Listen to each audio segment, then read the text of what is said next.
Alan, ¿alguna experiencia posterior a la que tuvimos la semana pasada contigo? Sí, de hecho, te intenté hacer como el sonido de la batería, pero al revés, o sea, como si, o sea, dije, a lo mejor cuando tocas, por ejemplo, una tarola, Ujú. luego le pones en el audio al revés, así como, ¿no? Ah, sí. Ujú. Y entonces quería ver si podía hacerlo, pero pues no, sin análogo, pues. Ujú. Claro que se puede. Y pues Es una, ahí volteé la tarola y con las escobillas como que barrí el entorchado y luego le di y así he estado haciendo varios experimentos. mm, ya entraste a la música experimental. Qué peligro. Es que invertir el sonido son experiencias nuevas que nos procuraron tanto el cine como los medios de grabación, ¿no? Como la radio, digamos, o ya los medios de creación a través de grabaciones. Y nos permitieron observar cosas que no habíamos tenido en cuenta. Ya a partir de ahora el CIAR se cierra la entrada, ¿eh?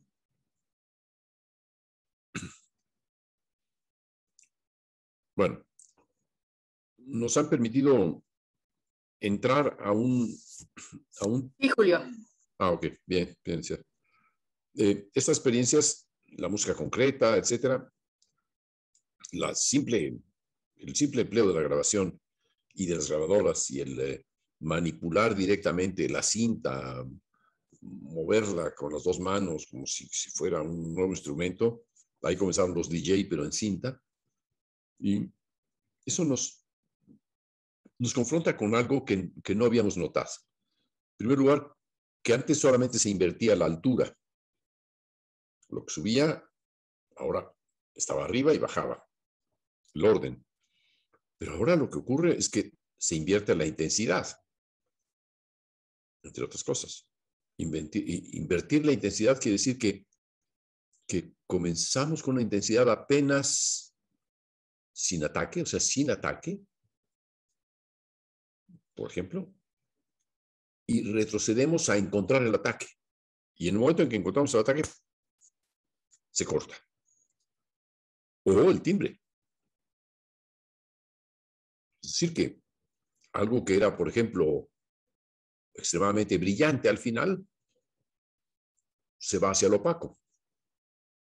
Habría múltiples observaciones que hacer sobre cada caso. O sea, cada caso en realidad nos confronta con un problema nuevo y porque será distinto.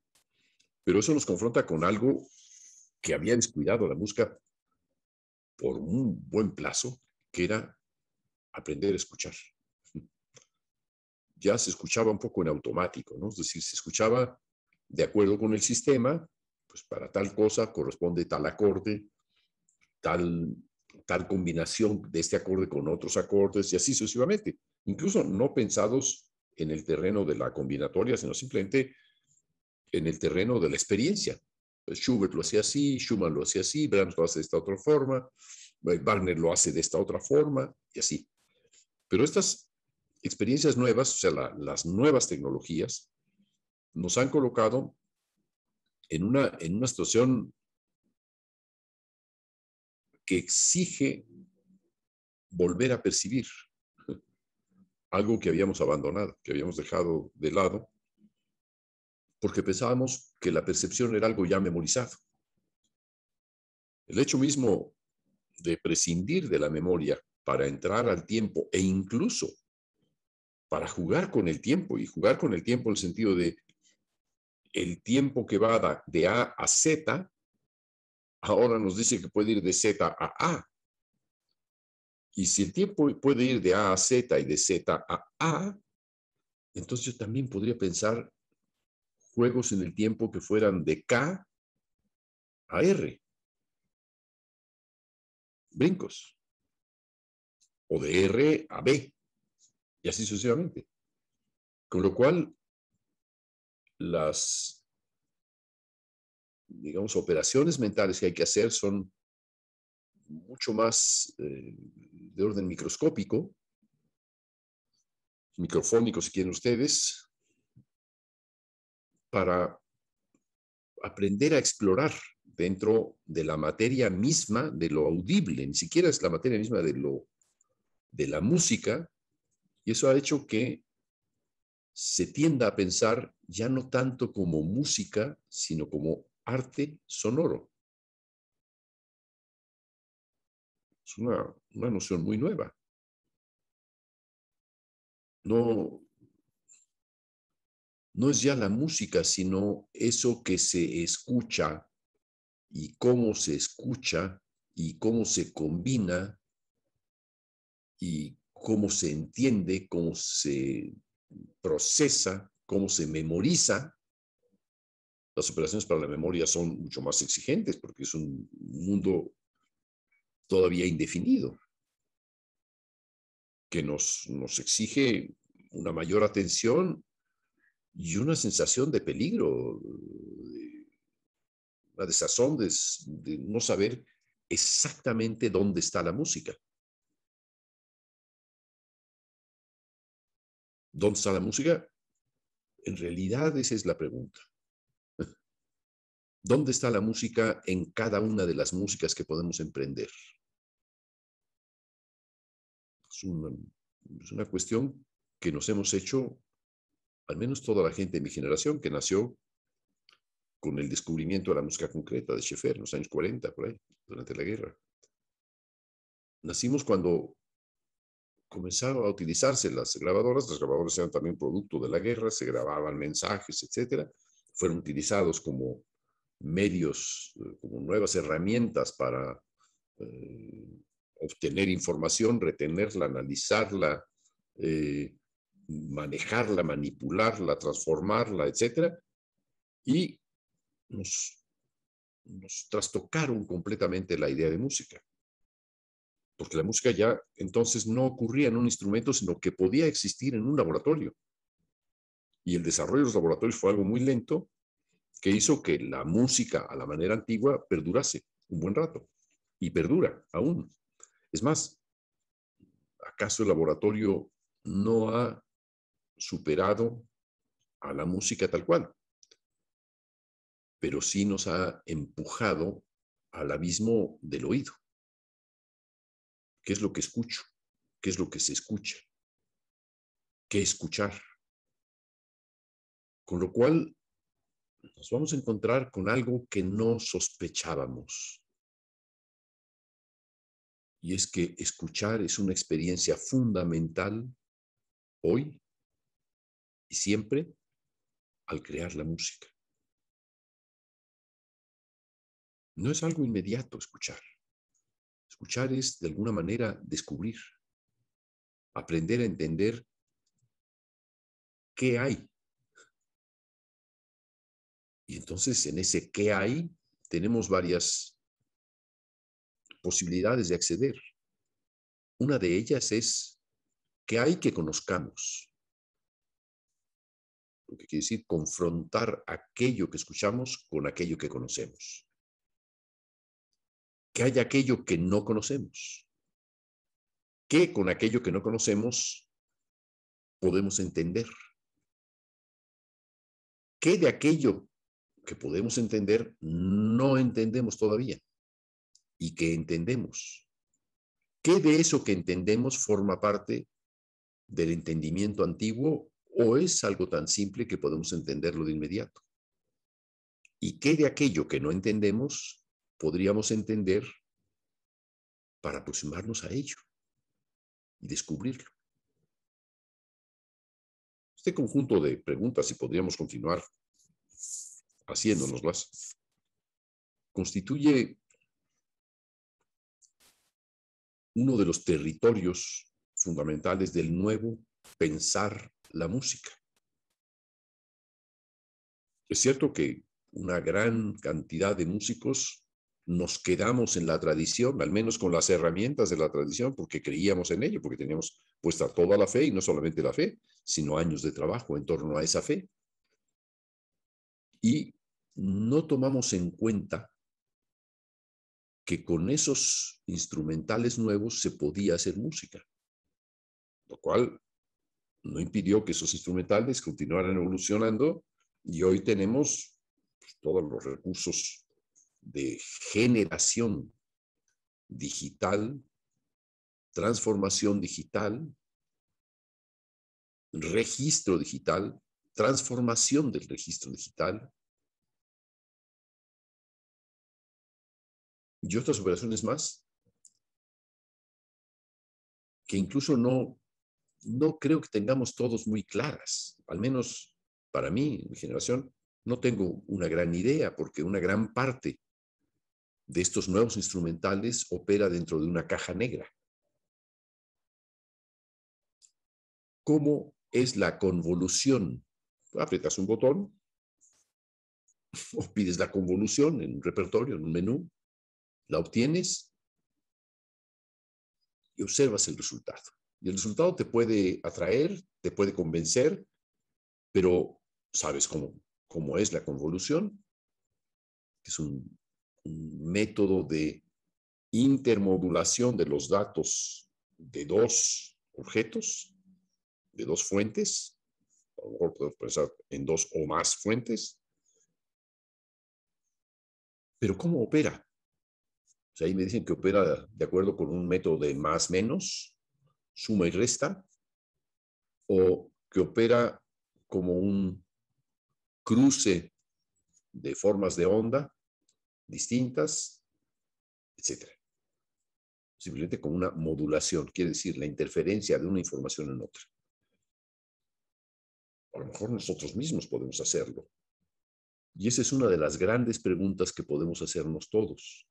Si la tecnología nos muestra resultados convincentes con solo apretar un botón, y nosotros no sabemos qué hay detrás de ese botón porque hay una caja negra, la pregunta más natural sería, o una de las preguntas posibles sería, ¿me interesa saber qué hay en esa caja negra? ¿No me interesa? Y entre estos dos polos, actuar en consecuencia. Si me interesa, quiere decir que voy a integrar el origen de esa información en mi experiencia perceptiva, cognitiva, productiva, creativa, calculativa. Si no me interesa, voy a tratar con esa novedad como si fuera parte de un nuevo repertorio. A ciegas en cierto modo, pero no necesariamente sordo. Si me interesa y solamente lo utilizo con los recursos existentes, que serían estos recursos digitales, permaneceré dentro de un territorio que está evolucionando y que es inseguro hasta cierto punto porque su evolución es muy rápida, a veces más rápida que nuestra capacidad de integrar su impacto en nuestra experiencia interior, en nuestra experiencia creativa, imaginativa.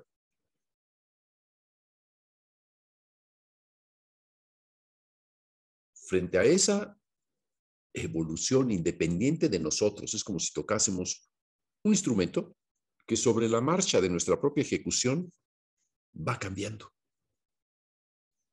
En realidad, es como si imagináramos con un instrumental que va cambiando sobre la marcha de nuestro proceso creativo.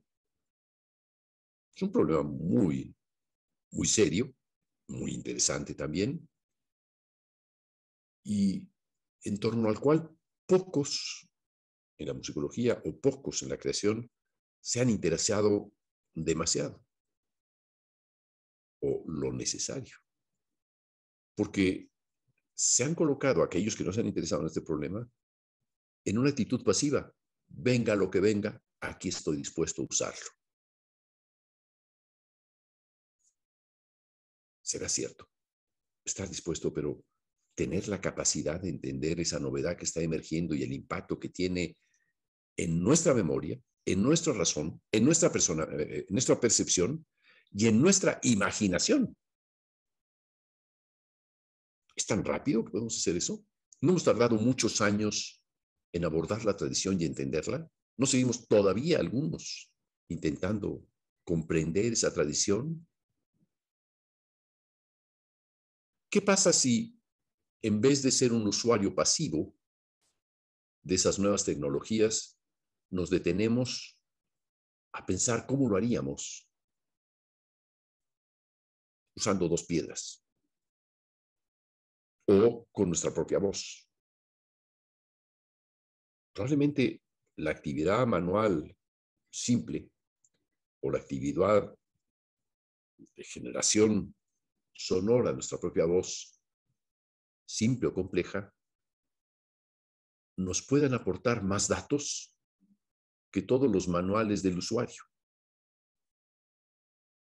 Y si eso fuera así, entonces tendríamos una oportunidad, que es la de decir sí o no a esa nueva tecnología o a esa evolución permanente de esa nueva tecnología, y decir sí o no adopto este proceso en mi propia música.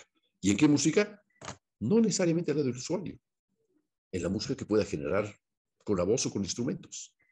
Es decir, revolucionando la tradición a través del impacto que sobre ella y sobre nuestras mentes puedan tener las nuevas tecnologías. Planteo todo este largo discurso, que no me había puesto a pensar en plantear, porque una de las primeras preguntas que se nos ocurren ahí es: ¿quiénes somos frente a las nuevas tecnologías? Alan, al inicio de la sesión, se decía, pues me tuve que pensar, voltear la tarola, en fin, hacer operaciones.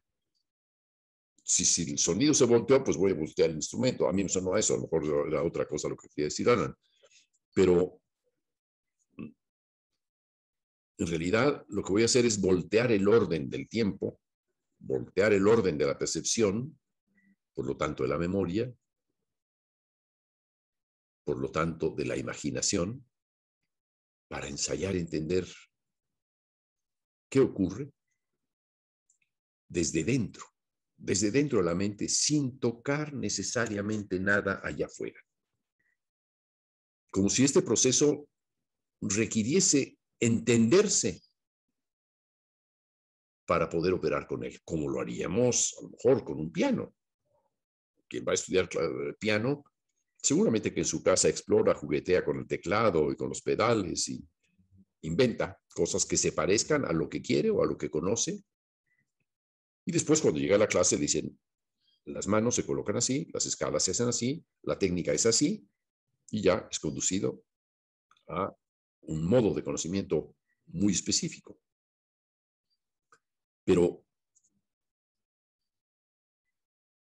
en el caso de crear, no ya tanto con esa nueva tecnología, sino de crear a partir del impacto que tanto las viejas como las nuevas tecnologías pueden tener en nuestra propia voz, en nuestros instrumentales, y no solamente eso, sino en nuestras herramientas cognitivas, me parece que es un núcleo fundamental de la cuestión creativa. A partir de ahí, quisiera preguntarles, ¿qué tanto la tecnología, las nuevas tecnologías, el impacto de esas nuevas tecnologías, las experiencias que han escuchado a través de música que recurre a esas nuevas tecnologías, qué tanto de todo eso les induce a pensar de modo distinto a la música? Alan. Pues, por ejemplo, grupos de electrónica, pero no electrónica así como de dance y así, sino más como de glitch hop o incluso de dubstep, pero más. Perdón, no entiendo los términos en inglés. Me estaría Ah, yo convirtiendo en un usuario. Utiliza términos que podamos entender todos, por favor, Alan. bueno, ese tipo de géneros de música electrónica que son un poquito, ¿cómo decirlo? A ver. ah, pues más como rudos o menos pop, ¿no? Ese, Otra vez no entiendo, estás hablando de un catálogo, menos pop. Tampoco bueno, entiendo eso. Nombra lo que oyes de todo eso. a lo que quería llegar es que, Nada más, Itziar, no vamos a dejar entrar a nadie, ¿eh? Ya estamos en eso. a lo que quería Julio, llegar es, es que no sé si se les, por ejemplo, si se desconectan y vuelven a tratar de entrar. No, es que hasta ahora somos 16, desde las 5:05. Ah, ok. Ah, es que Daniel avisó que había tenido que ir a la FAM por su credencial. No sé si y que a lo mejor se le hacía tarde para llegar. No sé si le quieras dar permiso de entrar o le digo que de plano no. ¿No le avisaste que no podía entrar tarde? Sí, les avisé a todos, pero pues bueno, me dijo que tenía este caso de la credencial, entonces pues ni modo, que no No, entre. pero la hora de la clase es la hora de la clase. La credencial tiene otros horarios. Ok, sale. Y solo por si había alguna excepción, pero entonces ya No, sabemos que no hay excepción, ¿ok? no hay excepción, Bueno, no. gracias, No, perdona, disculpa la no, interrupción. no, ya. Entonces seguimos, Alan. sí, que bueno, ese tipo de música tiene sonidos, o sea, hacen sonidos con la tecnología, o digitalmente, pues, crean sonidos que, o sea, ni siquiera sabría cómo empezar a describir, o sea, son como gritos, pero sí se dedican a, fabricar ese sonido desde cero, con los sintetizadores y los emuladores, pues ese tipo de que ahorita se le denominaría más bien como productores musicales, pero, o sea, para mí sí es eh, un ingenio muy grande el que tienen, porque hacen sonidos y y en algunos casos, o sea, todo se escucha limpio, la mezcla se escucha muy limpia y son sonidos muy como gritos, distorsionados, pero limpios al mismo tiempo. Y esas cosas que la verdad a mí me gusta escuchar mucho, porque, bueno, una porque me gustan también ese género, pero la otra es porque me gusta mucho apreciar y escuchar ese tipo de sonidos que solamente se pueden lograr con tecnología nueva.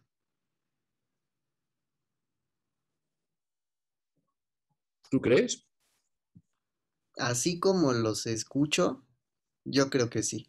Mm, A ver, canta alguno para que yo entienda. Mm, a ver. Luego, luego utilizan como... Ay, es que necesitaría un poquito más de tiempo, la verdad. Pero son como, a veces usan gritos y luego los distorsionan, pero pues ese es un grito, ¿no? Sí se entiende qué es. Pero hay algunas cosas que las oyes y no se entiende bien qué es.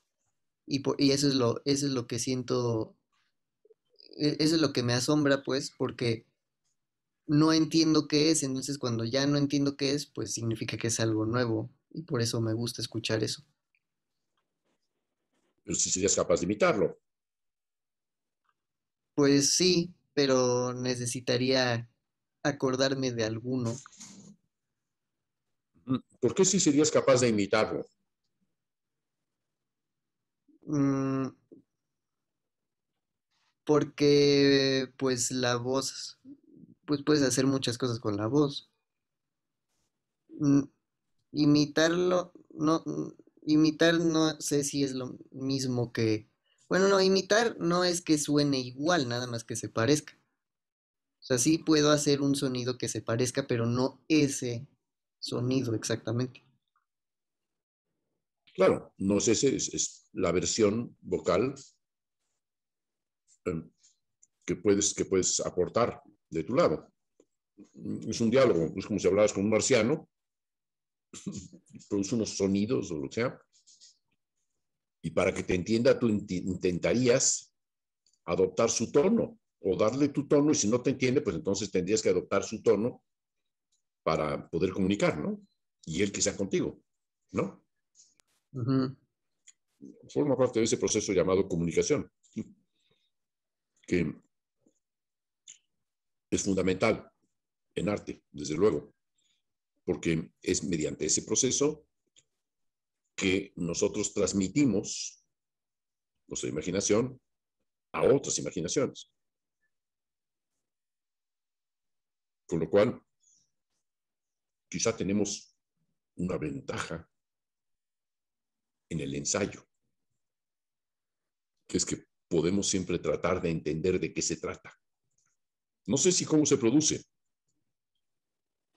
en términos de tecnología, pero sí saber cómo se produce en términos de nuestros propios recursos anatómicos. Con lo cual tenemos hasta cierto punto una ventaja. No sé qué tanto podamos mantenernos en esa dialéctica, pero yo diría que mientras nuestra voz sea capaz de imitar lo que le dice el oído, lo que llega al oído, entonces podremos entonces ser partícipes de una experiencia nueva. En el momento en que nuestra voz y nuestro oído dejan de comunicar, se acabó el juego. Porque si nuestro oído, que es lo más cercano a la voz, deja de funcionar ahí, nuestro vínculo con una posible música emergente de estos procesos de conocimiento, reconocimiento e inmersión en nuevas posibilidades, se terminarían.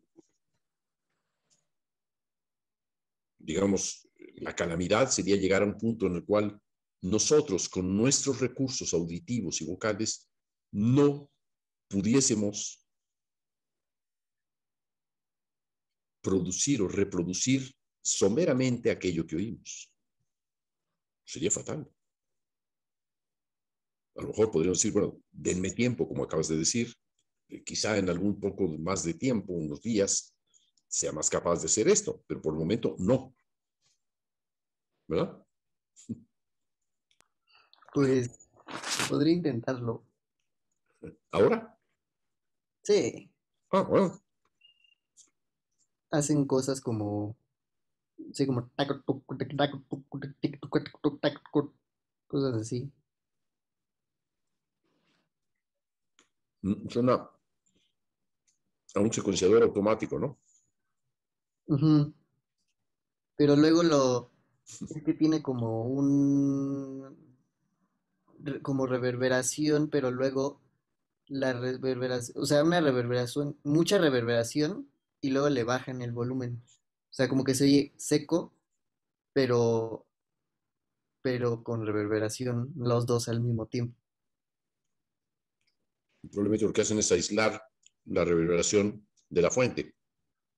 Ajá, Entonces lo que se tiene es el espectro de la reverberación junto a la fuente, pero por separados, en canales distintos. exacto. O sea, bueno, está bien. A lo mejor no lo puede hacer con una voz, pero lo puede hacer con dos, A ¿no? lo mejor. Y Char, quieres decir algo, ¿verdad? Veo que se enciende tu chat. Ah, no, perdón, es que dejé encendido el micrófono. Ah, ok. Ok. No, no, déjamelo silencio, perdón. Ya. Bueno.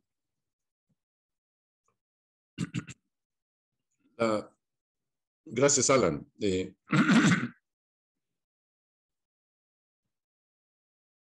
Al dar tú el ejemplo, yo pude inferir, suponer, hacer una hipótesis, por más equivocada que esté, Pero es de lo que yo alcanzo a conocer porque en mi época se usaban los secuenciadores como un procesador automático a través del cual pasabas una voz que estaba grabada íntegra y al pasar al secuenciador la interrumpía. Probablemente hoy sea otro el procedimiento, pero da la impresión, por lo que estabas haciendo, de que hay una baja frecuencia que está modulando, igual que ocurriría en un secuenciador, a la frecuencia que va como continua, como un continuo. De lo que se trata ahí es de intentar entender cómo producirlo mejor y en qué consiste. Si yo lo puedo lograr por ese medio, si bueno, lo que voy a hacer es, lo que tú estás haciendo es interrumpir tu voz, articulando muy rápidamente para lograr ese efecto, que está bastante bien logrado, ¿no? A lo mejor ese mismo hecho hace que abordes otra manera de pensar e incluso hasta de escribir música. Con lo cual, esas nuevas tecnologías habrán tenido un impacto positivo en el proceso de cognición propio del vínculo que podemos establecer con el ambiente ultramoderno en el que nos encontramos. Bien, hasta aquí esta parte de la idea. Quisiera preguntar ahora, si quisieran continuar con intervenciones sobre una imaginación o si quieren volver a la idea que no hemos emprendido todavía de una imaginación en blanco. ¿Hay alguien que le gustaría tener la oportunidad de hacer lo que hicimos la vez pasada a través del ejemplo de Alan Kruger? ¿A alguien le movió algo? Ahí estoy. Dos cosas se me quedaron. Una en la que me quedé pensando de la pregunta que hizo de la tecnología, que ahorita la quiero hacer. Y bueno, la siguiente duda que quisiera expresar es, las nuevas tecnologías, digo, muchas veces se puede ver como una herramienta. Siento que es una herramienta porque me acuerdo que cuando leí de la música concreta, cuando me introdujo el tema, la frase que se me quedó de mi investigación es: el sonido de una puerta abriéndose tiene la misma importancia que un violín tocando. Entonces me chocó mucho ese pensamiento. Nunca había pensado así en mi formación tan tradicionalista, tradicional más bien. Y me acuerdo que hasta me metí a estudiar. Me metí a un curso de un amigo de mi familia que estaba dando sobre tecnología. Dije: "Ah, quiero saber de este tema". Y lo planteó en primer lugar y ya me decepcionó mucho porque lo planteó como algo muy sistemático, muy metódico, las tecnologías. Algo que seguían los pasos específicos y no era algo nuevo, novedoso, sino era un nuevo lugar donde llegar y encasillarse y hacer lo mismo, lo mismo, lo mismo. Entonces me quedó esa duda. Las nuevas tecnologías verdaderamente no es un sistema en sí, más que, pues se puede ver más bien como un sistema que nos encierra más que algo que nos puede ayudar a crear cosas nuevas. Respondería inmediatamente con una pregunta. ¿Por qué no te pusiste a jugar con una puerta? Con los crujidos de una puerta, con los chillidos que producen las puertas. ¿Por qué creíste que era un problema de tecnología? Era más bien un problema de escucha. ¿No te Claro, parece? sí, en sí es más un problema de escucha. Otra vez, iría yo, lo más elemental es lo más útil. Adentrarnos en el problema específico de una tecnología no nos da el resultado. Tocar bien una sonata para violín y piano de Beethoven no parte de la digitación del violín ni la del piano. No parten de ahí. Parten de cómo escucharía yo esta sonata. Viendo la partitura, puedo oír lo que está ahí, lo que hace esta melodía. Puedo irla probando hasta poderla entender. Puedo así, de oído, imaginarla, porque seguramente que yo lo haré de una manera distinta. Esa es la pregunta. ¿Qué es lo más importante en este seminario y en el Acremus? Que cada yo pueda afirmar su propio territorio. No es venir a una clase para que se te diga el sistema es este, toma nota y cuando termine esta clase te vas y vuelves la siguiente y traes las tareas que marqué. No, no va por ahí. ¿Cómo convertir una clase de solfeo en una buena clase de solfeo? No con la lección 1 hasta la 60 y saberlas todas. No. Sería mejor desarrollar el oído de la otra persona. Quizá decirle, cómprate un diapasón si quieres tener el oído fino y reconocer que es un la y a partir de la comparar con el si bemol y el sol sostenido y el re y el sol, etc. Y ponte a imitar todo lo que oigas. El claxon, el ladrido, el piar, la motocicleta, la voz de otras personas. Quizá a través de eso puedes entender la utilidad que podría tener el solfeo, pero no a través de ir a la clase a ciegas, a repetir la lección o a dar la nueva lección porque es la tarea. La tarea no está afuera, la tarea está dentro, en el Acremus. Por eso no se llama composición, sino creación musical. Y la creación musical es eminentemente individual y no depende de nadie más que de la persona que está dedicada a entender qué quiere. Si no sabemos qué quiere la otra persona y lo único que se sospecha que pueda querer es que le digan cómo hacer las cosas, mi labor será decirle, no te voy a decir, no cuentes conmigo para que te digan cómo se van a hacer las cosas. Busca en otros salones a ver si alguien te lo dice. Al menos aquí no, porque por ahí no va la cosa. ¿De qué sirve entonces ahondar en la imaginación? En saber qué es lo que está ocurriendo en la otra persona. Incluso, y ahí la imaginación en blanco, si esa imaginación no suena y ve cosas nada más, o palpa cosas, o huele cosas. Todo a través de los sentidos y, sin duda, del proceso de sinestesia. De esos movimientos observados o de eso que está observado a través de imágenes de distinto orden sensorial, que no todas son visuales, ni mucho menos, a partir de ahí podemos entender cómo imagina a cada persona. No hay nadie que va a imaginar igual. No hay, no he visto hasta ahora, después de 30 o 40 años de atender la imaginación de los otros del mismo modo en que atiendo la propia, no conozco a alguien que imagine igual. Y eso, ¿saben? Me da una enorme satisfacción. ¿Por qué? Porque me deja pensar lo distintos que podemos ser.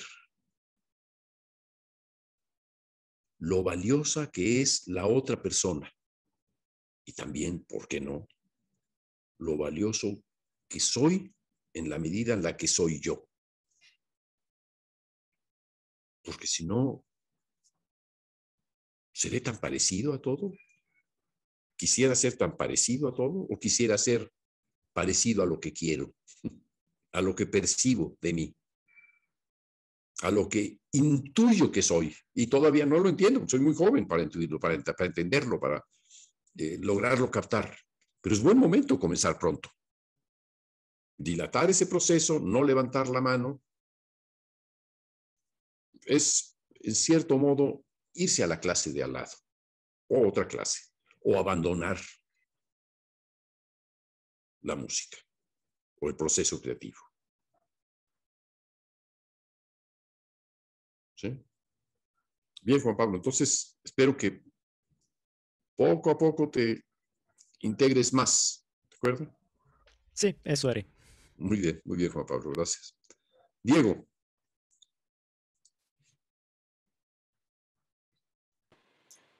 Buenas tardes. Bueno, esta pregunta que hacías al inicio de qué tanto influyen las tecnologías en nuestro proceso y cómo incluso pueden llegar a modificar la manera del pensamiento, a mí me parece que es, es justo esto que decías, que es muy curioso, esto que decías de que se vuelve como una especie de caja fuerte, le llamaste, o algo que, digamos, como algo que no te Caja permite. negra, caja negra, lo que en los aviones le llaman caja negra.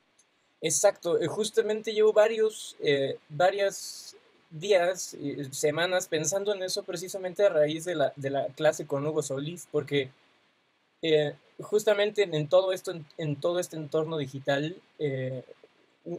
estas cajas negras que precisamente no te permiten realmente entender qué es lo que está pasando adentro, sí se vuelven incluso problemáticas, a veces liberadoras en algunas cuestiones, pero problemáticas en otras, ¿no? Y justamente he estado pensando mucho a raíz de cómo lo que veo, digo, siento que todavía lo que vemos con Hugo se escapa todavía mucho de que lo pueda entender así bien, digamos ya en términos de código, literalmente de código, pero es muy interesante cómo para lograr algo, hacer a la máquina obedecerte, tú tienes que tener ya clarísimo qué es lo que necesitas, porque si no tienes claro qué es lo que quieres hacer a la máquina hacer, realmente estás así en algo, en una materia muy confusa, ¿no? Pero es muy bonito ver cómo te obliga a diseccionar algunos procesos que uno asume, que supongo que a eso, a asumir eso es a lo que te refieres como esa caja negra, ¿no? Y bueno, nada más esa reflexión acerca de lo que comentabas de las tecnologías, que me parece muy interesante. Bueno, muy bien, Diego, muchas gracias. Miski. Aquí estoy. Bueno, lo primero sería, a mí me interesaría la imaginación en blanco. Y lo último sería de la tecnología, que yo ya me estaba preguntando ya desde ese tiempo, desde la charla que se ha tenido en estas charlas que hay los viernes, que también hubieron exposiciones sobre la tecnología. Y a mí me pareció muy curioso el hecho de que de estas charlas yo solo entendiera perdón por los nombres, no me acuerdo, soy muy mala con los nombres, pero solamente me acordé del joven que habló sobre algoritmos en electrónica. Solo a él entendí. Los otros que estaban hablando sobre historia de la tecnología o desde su perspectiva de la tecnología, para mí ha sido difuso. Y me pregunté por qué el otro sí lo pude entender y por qué los otros me costaba tener un tipo de conexión. Y mi respuesta, tal vez muy personal, es de que veo una brecha generacional, esta vez sí una cima fuerte de generación, porque había algo que decían en la tecnología que no comprendían cómo es que está en constante cambio, ¿no? Que todo el tiempo se anda cambiando. Y yo digo, pero para mí eso es normal. O sea, para mí la tecnología que cambie es normal. También se planteaba igual de la juventud, de no entienden cómo es que no hay una base. Es que sí hay una base porque el arte de por sí, ¿no? La música se construye sobre sí misma, pero no es lo que más se toma en cuenta, pero lo que más se toma en cuenta es esto de cambiar constantemente el switch, por decirlo así, ¿no? No quedarse en un solo lugar estático, sino estarlo cambiando constantemente. Y a lo que me refiero a esto es a la comunicación que ahora se da con los jóvenes, que decía Mauricio Mesa de esta apatía, que yo no le diría apatía en realidad, sino es una falta de vinculación entre una generación que ha sido formada de diferente manera a una generación que está siendo formada ahora. Por ejemplo, yo no podría entender, creo, a los niños que han sido, que la mayoría de ellos desde bebés manejar tablets. Yo no podría entender esa generación, como ellos no podrían entender a una generación antes de la mía. No es apatía, es que no hay una conexión, no hay un puente de que te conecte eh, con, con lo expuesto. Eso sería. Gracias, Miski. Pero a mí me llama la atención que entiendes los algoritmos y no entiendes la tecnología, ¿no? O sea, esa es una capacidad, eso está hablando de una capacidad personal. A lo mejor hay quienes entienden la tecnología porque es botoncito tras botoncito, pero el algoritmo es No. de qué se trata, ¿no? Entiendo el algoritmo en la tecnología. Ajá, Eso ok, entiendo. ok. Pero lo que yo no he podido conectar ha sido la historia de la tecnología que ha sido las otras exposiciones, ¿no? Que no han sido todas las exposiciones, sino la mayoría de las exposiciones. ¿Te refieres a las de Hugo Solís? No. Ah, no, Me las de refiero. Uruguay, las del Sí, coloquio exacto. en Uruguay, Sí, sí. las de coloquio. Ujú. Ya.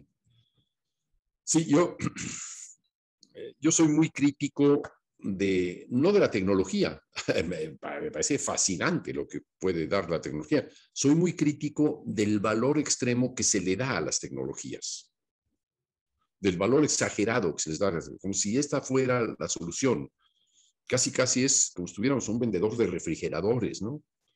Pasen a comprar este. O sea, sería un poco lo que decíamos en el año 68, el consumismo, una sociedad consumista, en la que estamos inmersos, sin duda. Y si hoy nos dicen, oye, pues hay una nueva tecnología, nos interesa saber de qué se trata, porque a lo mejor es mejor que la anterior que compramos porque la tuvimos que tirar al año, ¿no? Estoy de acuerdo. Pero por eso la parte más importante, a mi entender, es averiguar en qué consiste cada tecnología. Y para averiguarlo, nuestro proceso cognitivo más rico es aquel en el que la imaginación se pone a suponer cosas. ¿Cómo funcionará? A inventar. ¿Cómo puede funcionar esta o esta otra tecnología? Yo en los años 70, cuando regresé de Francia, había estudiado con los mejores, pero me dediqué a hacer un programa en la radio universidad sobre la actualidad musical porque estaba yo muy temeroso de que la tecnología cambiara todo lo que yo había conocido hasta entonces. Y yo tengo que estar atento, ¿qué es? ¿Hacia dónde se va? Y me convertí en un frenético de tecnologías, de cosas. Estuve al tanto de todo lo que se podía hacer, etcétera, ¿no? Y muy inquieto porque en México no lo tuviéramos, cosa que era normal, o al menos usual. Y en la radio universidad, que era donde yo trabajaba, me hice de buenos amigos que eran los técnicos, los operadores de las cabinas, los operadores de las grabaciones, etcétera. Y ahí aprendí muchas cosas. Pero también me di cuenta de que por más que yo luchara por asimilar las nuevas tecnologías, se iba a producir un enorme contraste. Vinieron a México en el año 74 un grupo de músicos electrónicos, Usachevsky, Babbitt, etcétera, del centro de Columbia, Princeton. Y bueno, la respuesta que yo tenía era, bueno, nosotros usamos la tecnología para entender la teoría. Yo trabajaba en grupos finitos y trabajaba con la computadora más importante que tenía la UNAM en aquel momento, nuestra universidad, y un ingeniero nos pusimos a investigar. Era la respuesta que yo podía dar en mi sociedad, porque nosotros no producíamos una tecnología, porque no teníamos instrumentales tecnológicos y porque eran muy caros. Cuando me puse a utilizar los instrumentales tecnológicos, como la computadora Buchla, la computadora Putney, que era una cosita chiquita fabricada en la Universidad de York, pues decía, sí, pues son anecdóticas estas cosas. Puedes hacer esto, pero no puedes hacer lo que quieres. Puedes hacer lo que te permite, igual que con el piano te deja hacer lo que te deja, ¿no? No todo lo que quieres, ¿no? Entonces opté por algo que me pareció muy útil, que era comenzar a imaginar músicas posibles. Por ejemplo, se me ocurrió escribir cuentos de música ficción. ¿Cómo sería la música en épocas pasadas? Las oportunidades perdidas de música. ¿O cómo podríamos visitar la música del pasado? Hay un texto mío sobre la relación entre Bach, Mozart y Einstein. Ese cuento lo coloqué a la mitad de mi tesis de doctorado en Francia. Los sinodales estaban muy sorprendidos que yo metiera un cuento. Pero un cuento que hablaba de qué hacía Bach y qué hacía Mozart frente al problema del tiempo. Se me ocurrió, por ejemplo, en inventar un instrumento que no existía. Imaginen, por ejemplo, que la música de cualquier autor del pasado pudiera sintetizarse con solamente tocar un botón. Este sería un botón sensible. Digamos, yo toco, no sé, una especie de una cosa así, lo toco. Y solamente con el contacto, en cosa de un segundo, me doy cuenta que es la sexta sinfonía de Beethoven. Y giro el botón, toco, y me doy cuenta que es la tercera. Pues sí es posible, ¿verdad? ¿Lo podemos imaginar? ¿Tú lo imaginas, Misky? Bueno, ok. Entonces, y si toco otra vez el botón, ¡ay! Es Stockhausen. ¡Ay! ¡Ay! O toco el botón otra vez y ¡ay! Xenakis. ¡Ay, ay, ay! Se siente al tacto. Y así se me ocurrió que lo que mejor podía yo hacer como músico en América Latina, con la desventaja tecnológica, era imaginar. Se me ocurrió algo que después la NASA generó a través de un investigador argentino, me dijeron, que es la holofonía, los holofones. Así como hay las imágenes, ¿cómo se llaman las imágenes? ¿Alguien me lo podría decir? ¿Oleográficos? ¿Eh? ¿Oleográficos? Exacto, sí, o sea, tienes una imagen virtual, puede incluso moverse, etcétera, pero es todo. Entonces me ocurrió que podía inventar, pues eso, una música hecha solamente de holofones, una nube de holofones. En un holofón es un punto, en el tiempo y en el espacio, un solo punto, en el que hay altura, intensidad, color, pulso, ataque, vibrato y espacio en 3 dimensiones. Y puede viajar. Y puede viajar y jalar a otros puntos, etcétera. Sí, era una idea. Me encantaba inventar cosas. O sea, estoy a la vanguardia. Realmente lo estuve. Porque si alguna tecnología va a revolucionar las tecnologías musicales, va a ser la holofonía. Por el momento es una maquinita de la NASA, a lo mejor se ha divulgado, pero técnicamente producir un holofón debe ser bastante complicado. La parte de cómo producirlo, no me importa, ya lo imaginé. Que venga otro y lo resuelva. Pero la imaginación me colocó frente a algo que tiene futuro. Esto se me ocurrió hace el año 70, bueno, hace 51 años. Y todavía no escucho una música así.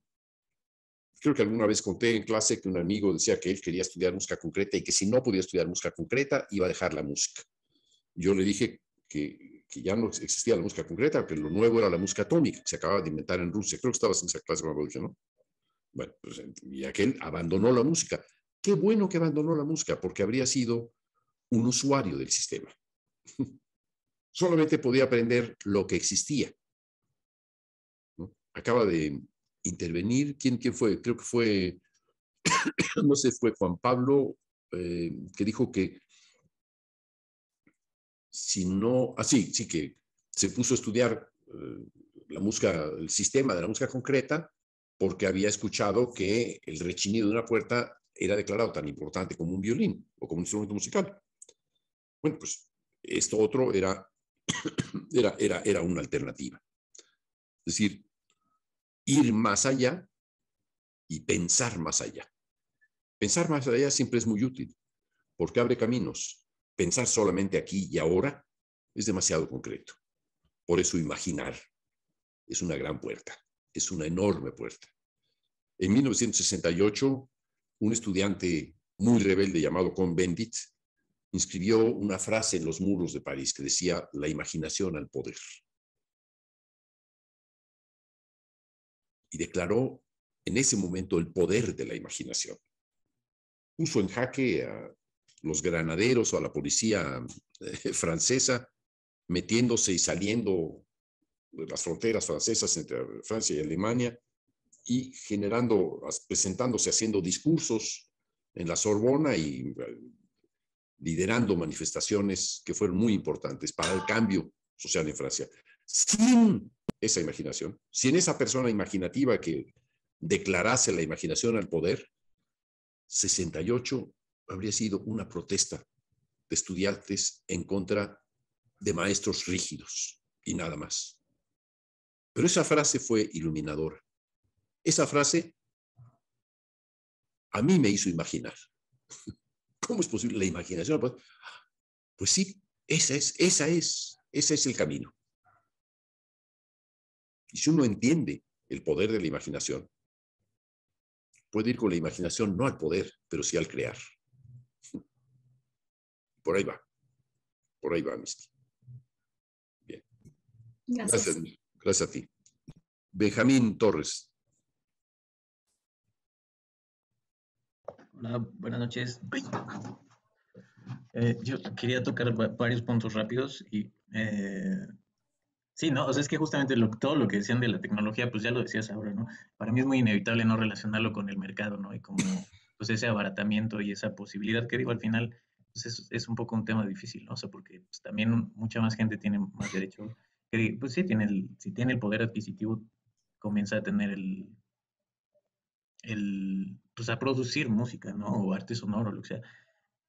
Y eso, pues, siento yo que tiene una consecuencia técnica, no sé, como que gente que no conoce tanto, pues, eh, no porque yo conozca, hay como una caída en el aspecto técnico y también en la parte estética, siento yo, ¿no? Eso por un lado, eso es como lo que yo pienso de la parte de la tecnología en lo que a mí me gustaría así de compartir o como un ideal, mi mundo ideal del crear, pues es que podamos imaginar y después de imaginar saber para qué medio, ¿no? O sea, como poder decir, pues sé usar esto y sé usar esta otra cosa y esta otra, o tener ese poder de colaboración con gente que sepa usar un medio que tú no, y entonces así se diversifica, ¿no? Y no hay que ser como compositor, sino también saberle un poco a tal, no sé, ¿no? Eso es un poco lo que yo pensé ahora.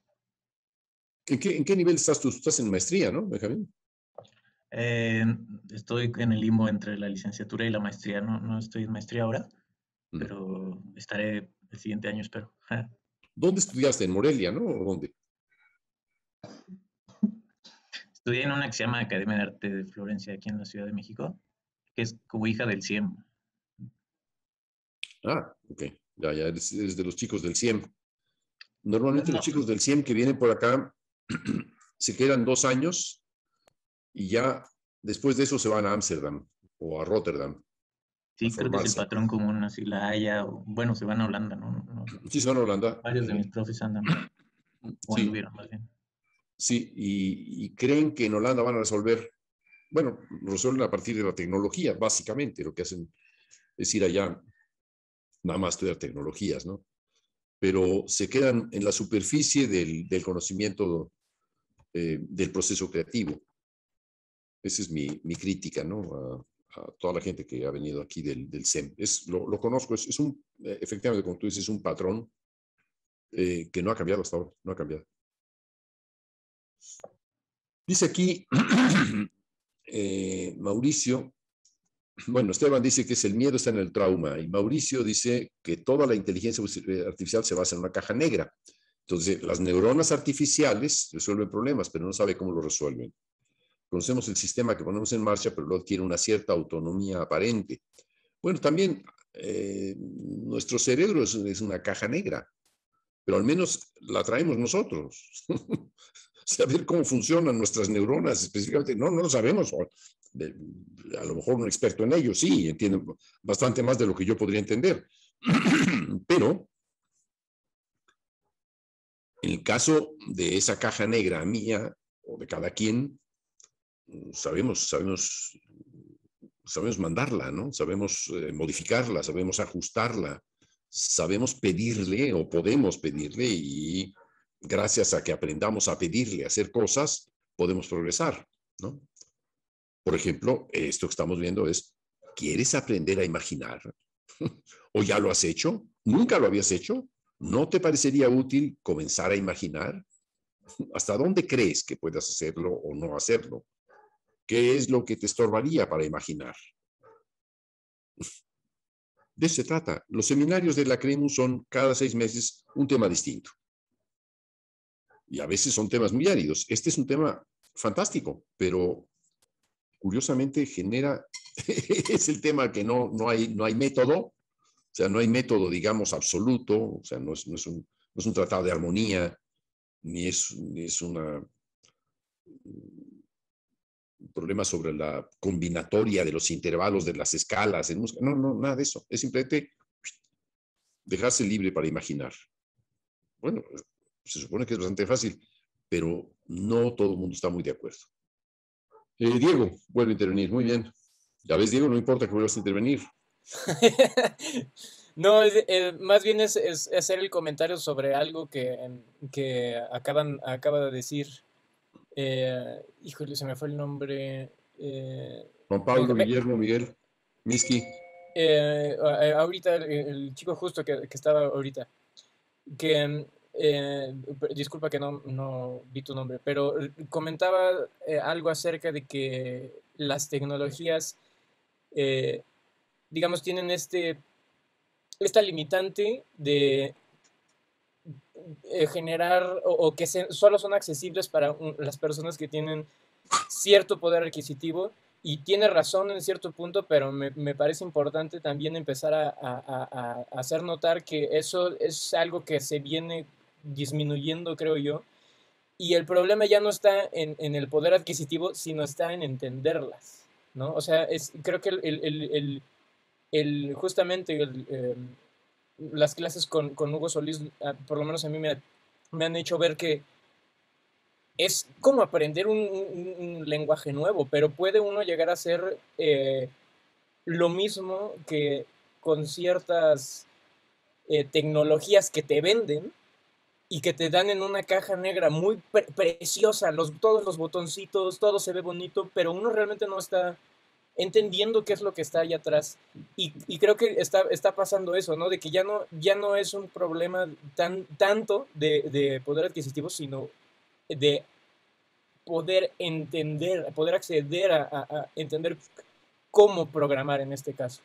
Y nada más, me parece muy interesante porque yo he escuchado ese argumento, por ejemplo, de la inaccesibilidad, y gracias al momento que estamos viviendo, eso ya no está pasando tantísimo, ¿no? Claro, por supuesto, pero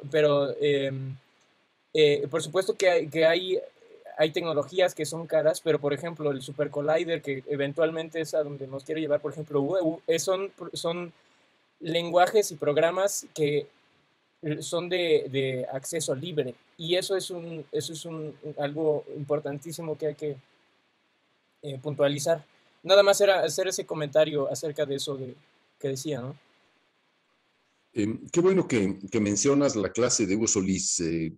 Hugo Solís es un músico brillante y un científico brillante también. Yo había tenido la iniciativa de pedirle a Hugo de hacer un seminario en torno a la computadora OPIC de Xenakis, que es la computadora en la que uno dibuja y mediante una computadora se convierte el dibujo en sonido. Y lo que me dijo fue, ¡pum!, la respuesta. Una maravillosa respuesta, creativa, inteligente, propositiva, y además un muy gran jaque. No, lo mejor es que los estudiantes puedan construir su propia máquina. Dije, caramba, este es brillante, es una idea brillante. Y esa idea brillante, o sea, en realidad a Xenax le gustaba mucho que uno comprara UPICs, que uno encargara UPICs o cosas de esas. Nunca encargamos en México, yo me negué a que se comprara como operación. Si nos lo hubiera regalado el gobierno francés, encantado.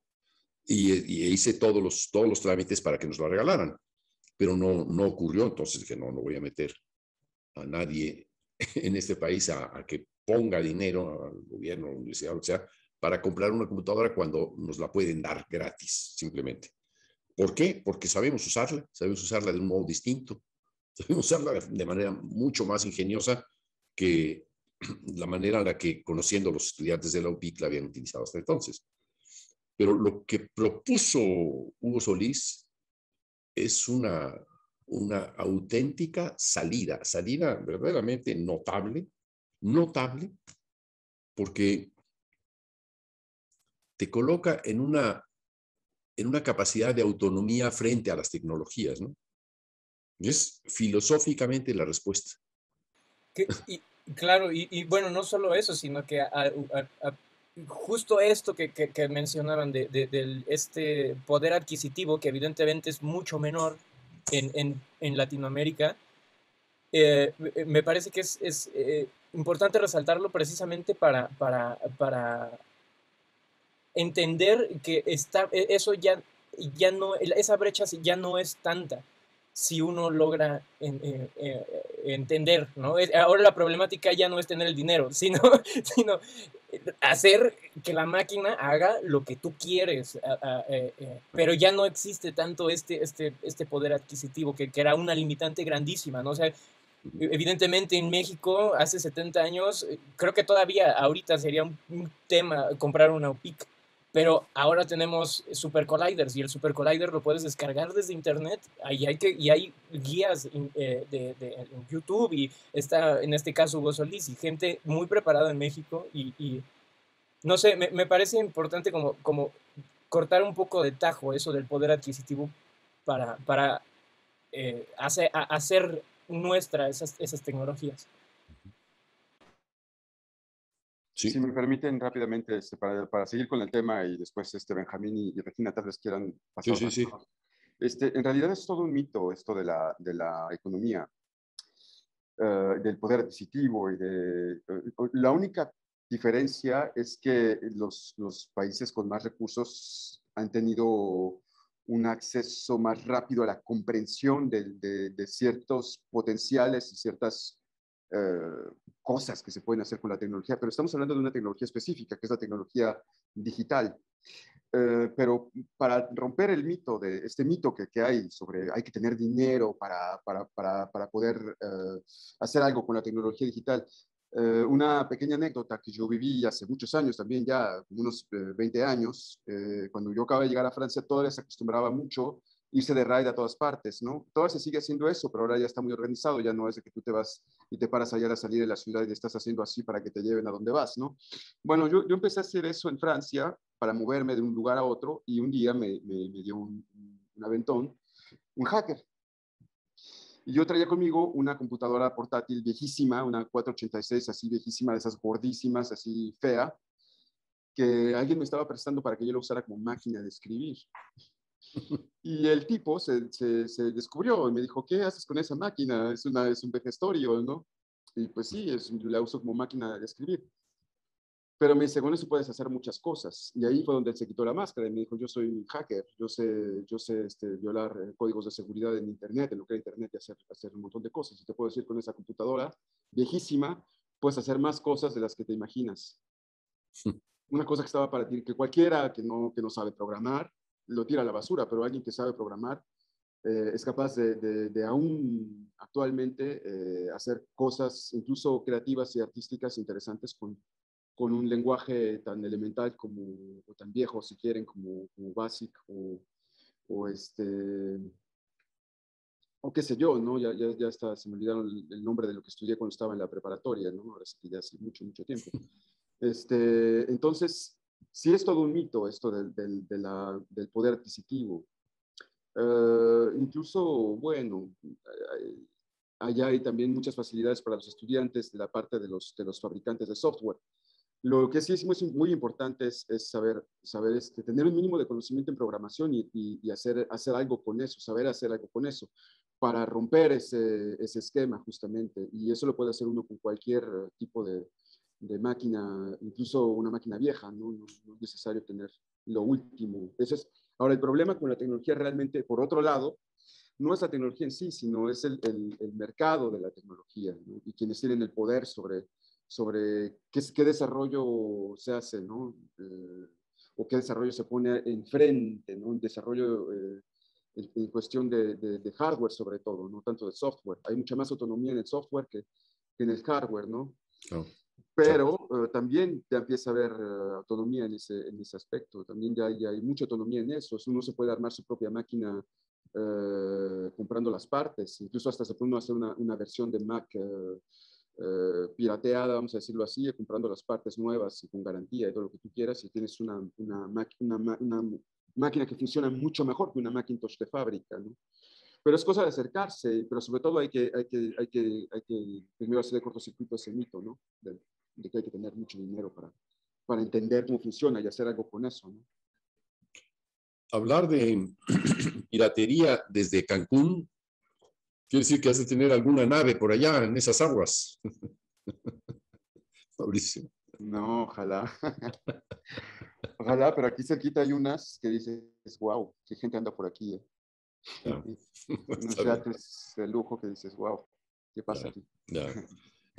Tienes toda la razón, mucha razón, Mauricio, en lo que estás diciendo acerca del mito económico. Efectivamente, hoy hay muchas más oportunidades para que cada quien arme su propio equipo y haga lo que persiga. Lo que ocurre es que los países productores de grandes tecnologías, de nuevas tecnologías, están vinculados a las grandes empresas. El centro de música electrónica de la Universidad de Stanford estuvo vinculado, está todavía vinculado a Yamaha. Otros centros están, digo, el MIT probablemente tiene vínculos con otras empresas para producir nuevas tecnologías. Digamos, la capacidad que tienen estas empresas de divulgar, de difundir y de favorecer la comercialización y el predominio de las nuevas máquinas es la que es preocupante, porque una mente comercial no le interesa el arte, le interesa el aspecto de arte, pero lo que le interesa en el fondo es el dinero. Yo recuerdo en alguna discusión con Xenakis respecto de la UPIC, decía, hay que hacer una UPIC para niños. Y yo decía, pues habría que hacer esto, tal. No, algo que sea muy accesible económicamente. Decía, aquí ya te estás convirtiendo en un mercachifle. Uh-huh. Y yo nunca quise participar en esas discusiones del CEMAMI. Es decir, para mí, en fin, toda tecnología en el fondo no es más que un espejo de lo que uno piensa de un problema. Y estas grandes empresas basadas en laboratorios universitarios en general en los Estados Unidos, pues tal vez también ocurriera en Alemania, en Francia, donde quieras, en Japón. Todas estas empresas están reflejando un modo de pensar. Y es un modo de pensar musical bastante pobre, porque no está abierto, lo cierran. Cierran el equipo. ¿Por qué? Porque el equipo cerrado es el objeto que se vende. Y se va a vender mejor porque va a haber la versión 2 y la versión 3 y así sucesivamente. Y ya está el negocio armado, ¿no? Eso es lo que se combate, eso es la parte que hay que estar muy consciente de combatir. Pero tienes toda la razón, tienes toda la razón. Si hay una pugna ya desde hace mucho tiempo, justamente este movimiento de hackers es un movimiento de resistencia en el principio, y hay ahorita reflejos de esa pugna que son muy contundentes, como por ejemplo, para empezar, Bitcoin, ¿no? Bitcoin es aparentemente, porque también puede haber algo detrás, pero hasta ahora porque no sabemos quién es Satoshi, ¿no? El que inventó Bitcoin desapareció y no se tiene rastro de él, qué curioso, ¿no? Pero por lo menos hay un discurso de pugna detrás de Bitcoin, ¿no? De resistencia, de liberarse de los banqueros, ¿no? Hay también resistencia en cuanto a la creación de sistemas operativos, ¿no? Está Ubuntu, que es un sistema operativo también gratuito. Hay mucha colaboración, hay muchas redes de colaboración entre programadores de todos los niveles, de toda procedencia, profesionales y amateurs y hechos solos y estudiados, hay también resistencia en la creación de herramientas para hacer música, como por ejemplo Ya. el software que mencionó Diego.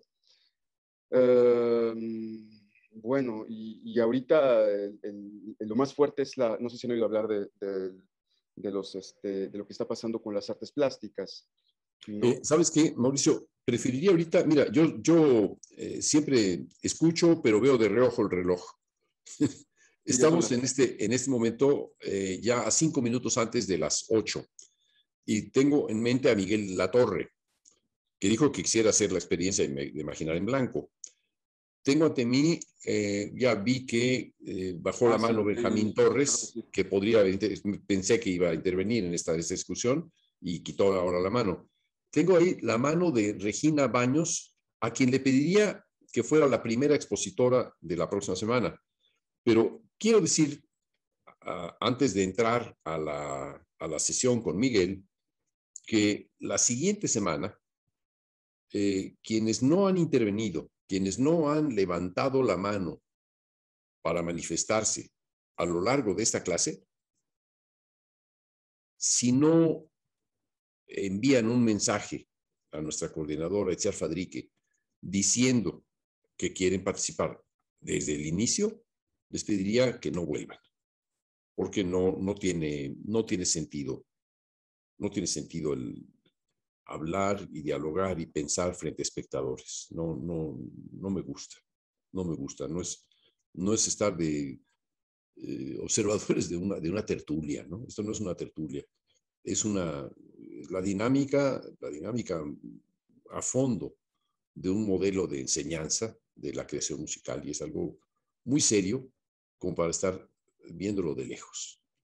Si piensan que no van a estar en capacidad de participar, mejor no vengan a la próxima sesión. Yo no tengo inconveniente. El nivel que tengan no es el importante. Es el nivel de participación el que cuenta para mí, definitivamente. Bueno, queda esto planteado así. Leonardo, yo sé que va a participar. Regina ya dijo que va a participar. Quedan ahí pendientes Andrés Moscoso. Bueno, Judith Romero ya habló y dijo que me gustaría mucho que fuera más específica Judith, porque dijo que esta semana no, la siguiente, pero en fin, tú ya le pondrás una fecha a esa participación. Judith, sé que te interesa, ya lo hablamos del inicio de la sesión.